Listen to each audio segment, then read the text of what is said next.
I was sent to the wrong type of jail.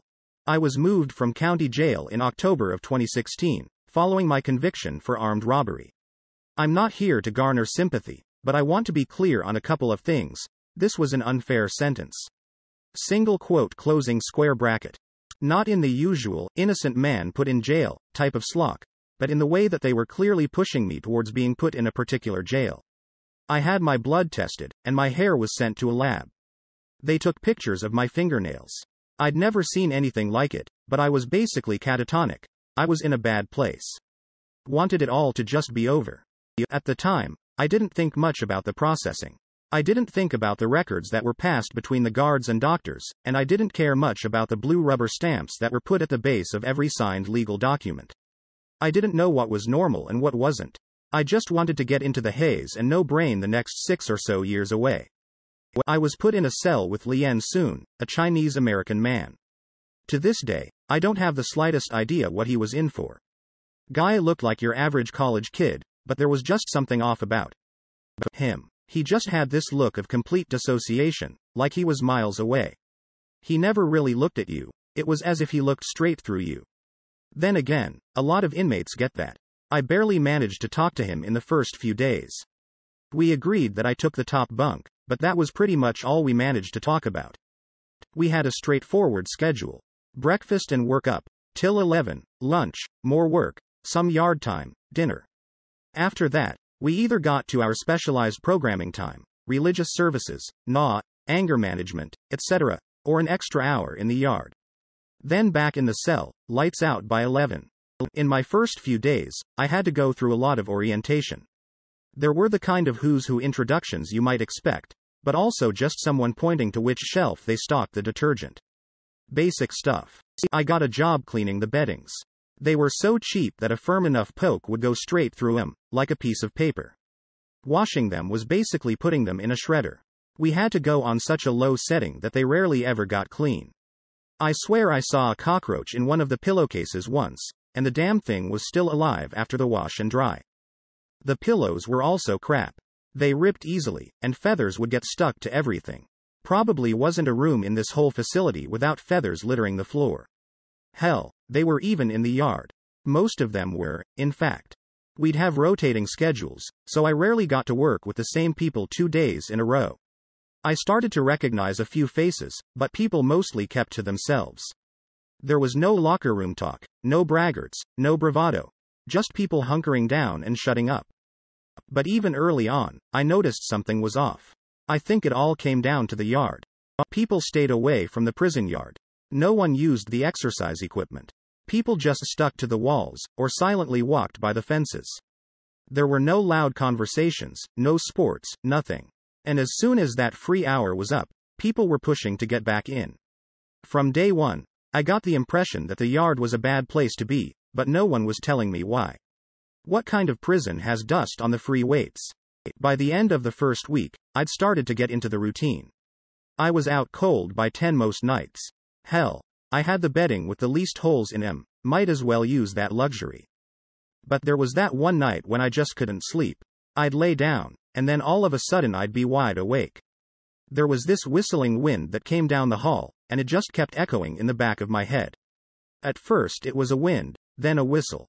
And with no other sound around, it kept growing in my head until it sounded like a goddamn fire truck siren. I'd push my hands against my ears, cover my head in a pillow, but it didn't do a thing. Finally, I just started to mutter to myself, just to fill the air with some other noise. Please stop, I'd whisper. Please stop. And the funny thing? It did. It stopped. And the next day, I was exhausted. I kept nodding off. Breakfast, lunch, dinner. Pretty much any time I could sit down. The guards would push me awake, and the other inmates just sort of stared at me. Some of them actively avoided me, like there was something wrong with me.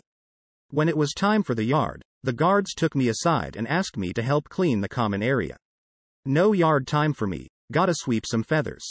That night, I went to bed as soon as I could. But the moment my head hit that pillow I was wide awake again. And down through the hall, there was that howling wind. There was no way for me to sleep. The sound just kept growing, and all my tiredness was just gone. Whispering didn't work anymore. I had to speak out loud. Around midnight, I was still awake. I was just lying there, talking to myself. Putting words to the random thoughts in the back of my head to keep my mind occupied. Anything to drown out that awful droning noise outside. I couldn't let it grow further. It was like trying to stop a ship from sinking, one bucket of water at a time. I don't have the slightest idea how Lien tolerated it, but he didn't say a word. Things just got worse. I couldn't sleep that entire night, so when it was time to get up I could barely stand. I fell asleep brushing my teeth, dropping my toothbrush in the sink. I was so used to talking to myself by then that I'd blurt out whatever came to mind. I was sleep deprived, exhausted, and just confused. And people took notice. There was this one guy, Marlon, who was about as new as I was. Short, athletic guy who was just itching for a fight.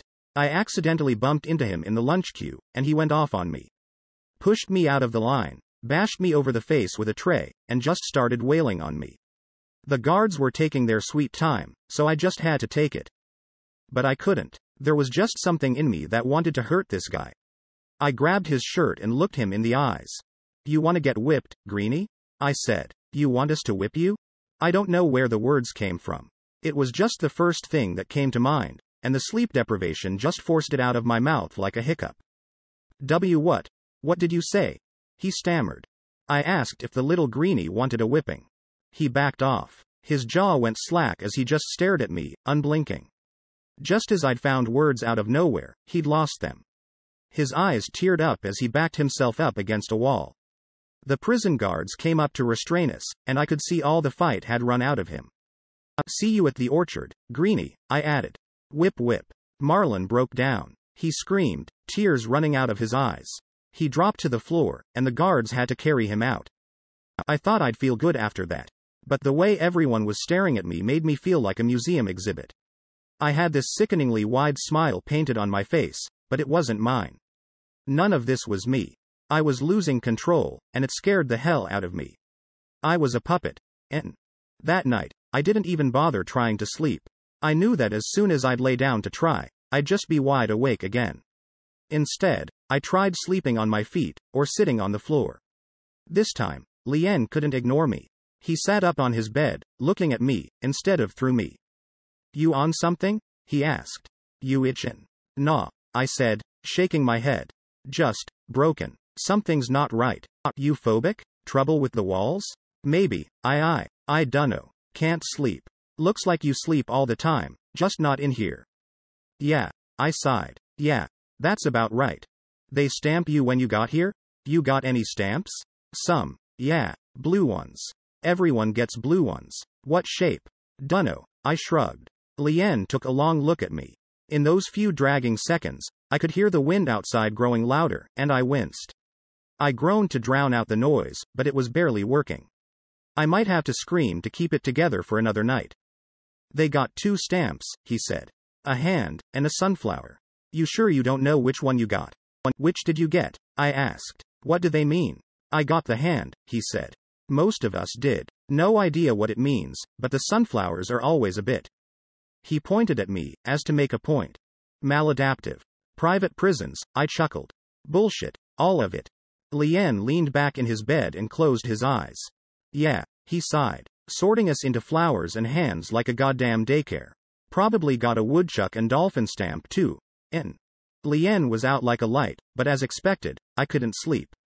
I paced back and forth, screamed into a pillow, and tried massaging my ears.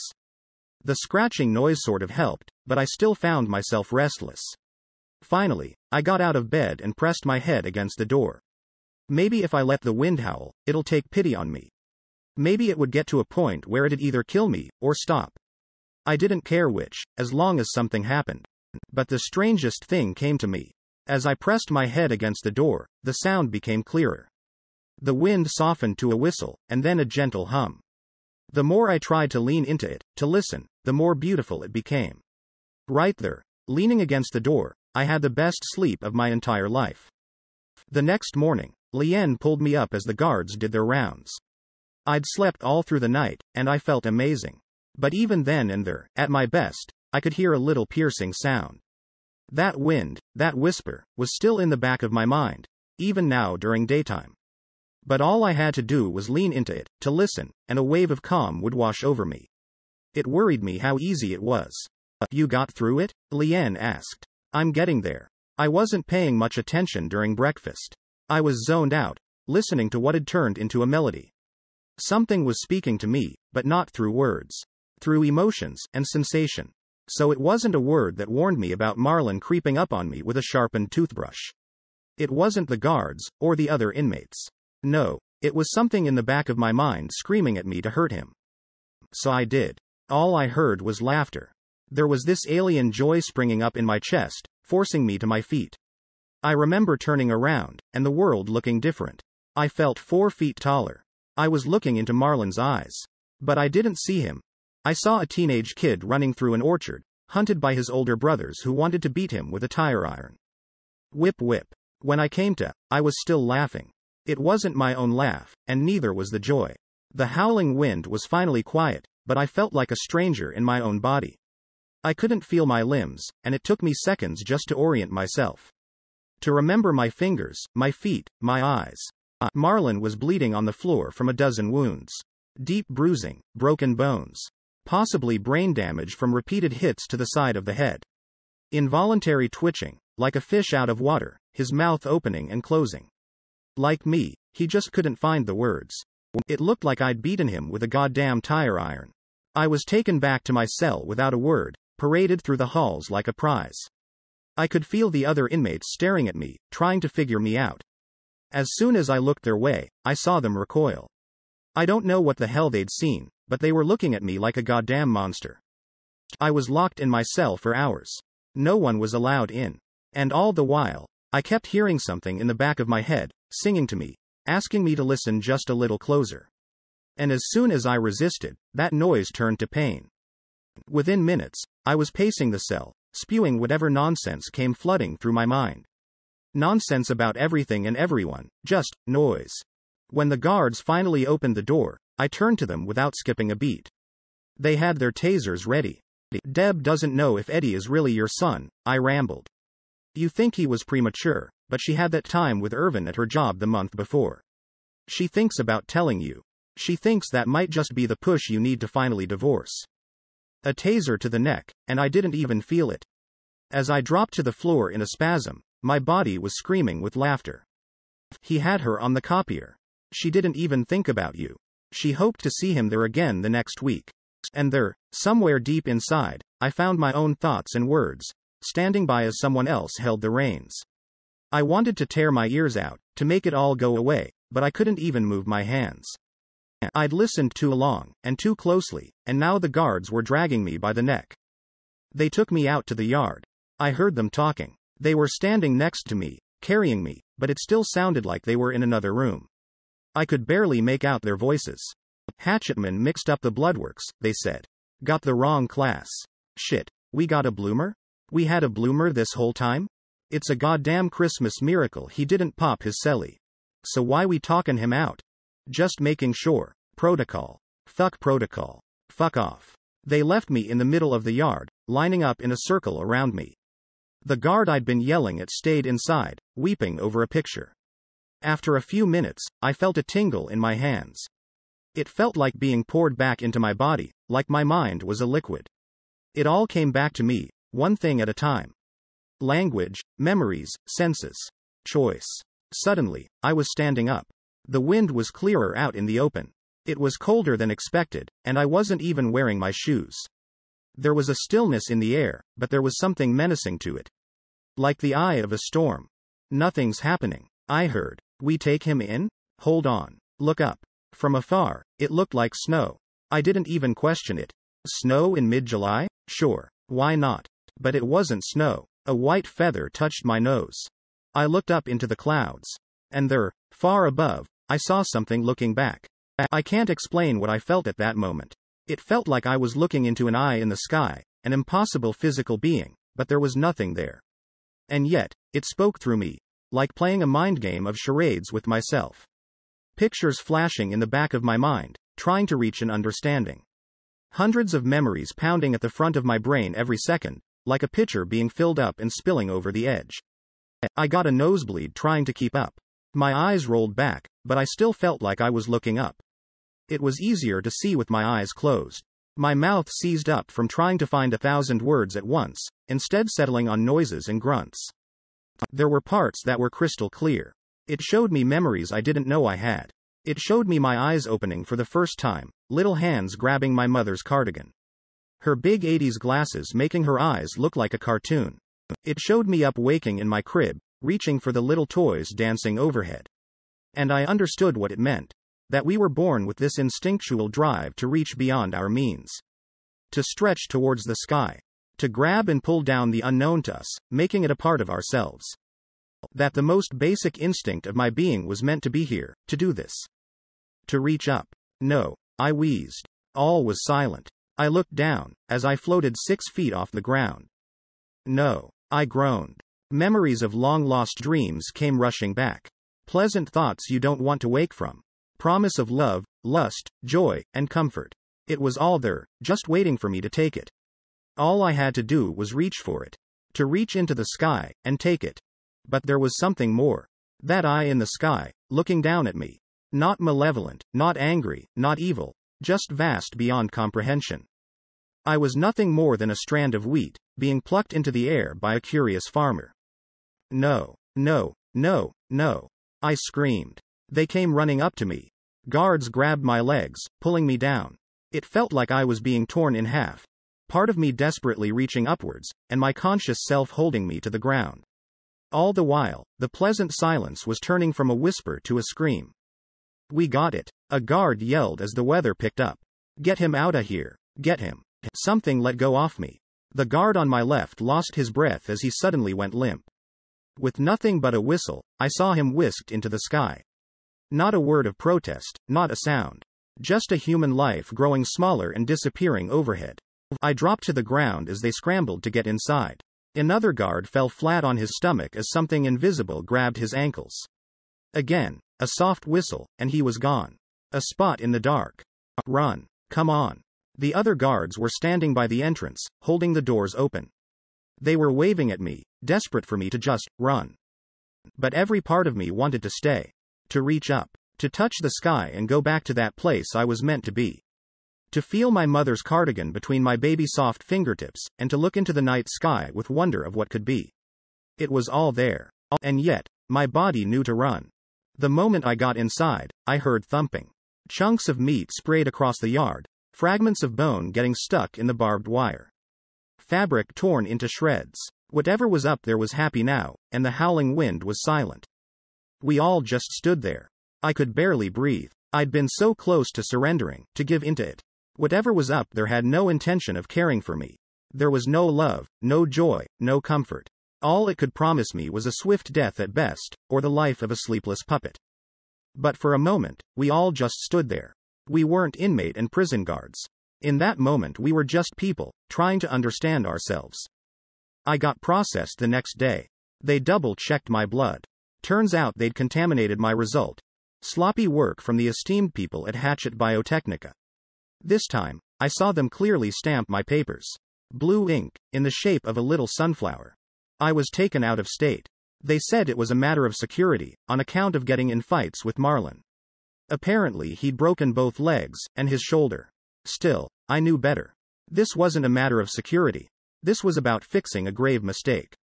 This prison had a purpose, but I wasn't part of it. Instead, I did my time in a place with no wind, and now I'm out on parole. To this day, I get a shiver up my spine when I hear the whistling wind. I'm scared of my dreams, of my memories. I'm afraid there's still something in me that wants me to go back, to look up. My psychiatrist, Dr. Bogan, tells me I've got an agoraphobic trauma to deal with. She says she has some kind of experimental treatment for it, but I don't know. Overexposure therapy sounds dangerous. But even now, I find myself suddenly waking in the middle of the night. My body talking to itself. Telling truths I couldn't possibly know to an empty room. Sometimes not even in my own language. Sometimes in no language at all. Every now and then, a white feather still lands on my shoulder. And I just know that looking up will be the end of me. Or the start. Wow, whole thing kind of poetic. Damn up. When you talked about remembering when you were playing with your mobile as a baby and tender moments with mom, I thought, This sounds like heaven. Didn't last long. Torn apart. Glad you are healing. Removed. Still sends chills when I think of those two guard whisked away. WTF could it have been? Blue sunflowers, eh? And, hatchet, men? It might not just be looking up that could be a problem. Op. Look out for blue eyes in strange places. Jesus, that sounds horrible, but hey, you're out, you need to try and put it behind you and live life. What was the purpose of the prison? What is that melody? Removed. Two things I find terrifying. Knowing about hidden truth and reading minds. Knowing truths you are not supposed to know about people is no good, neither for you or the other person. And most definitely, you really don't want to know what's in people's minds. Why did the guards throw you out there only to try to get you back in again? And whoever got a hand stamp was safe from the thing, but sunflowers needed to be sent to a different prison. Removed. Up. Did you by any chance have a father who died being hit by a coin whilst riding a horse? Insane. Incredible. This was the prison of hell. Holy flocking shit. This was the wildest ride I've had in a while. Loved every bit. Of dog. I got locked up for less than half a gram of weed and I didn't rob nobody. Shit. Holy shit up, I have no idea what the flock just happened, but you got me hooked. Have you tried looking up that prison? There has to be something in the internet. This was extraordinary. Like 50-50, I guess. You could either die or begin a new, comfortable life. This was wild. Wow. That was an amazing story. I hope you find the answers you're looking for up. I hope you are doing great right now. Thank you for sharing. I'm gonna be honest. My brother was sent somewhere similar and asked me to visit, and they put a hand stamp for him and asked to stamp something for me too, a flower. I do hear stuff at night. Maybe it's this, but I was always something of a puppet in my body anyway. I can't control some things I do, nor can I choose my actions at times. I heard a whistling sound around the running back inside part. It was brakes, car brakes, not today flockers. Wait, blue subflowers? There were blue sunflowers in the new student story in the vampire myth story? I am concerned about Lien soon. Ever heard from him after that?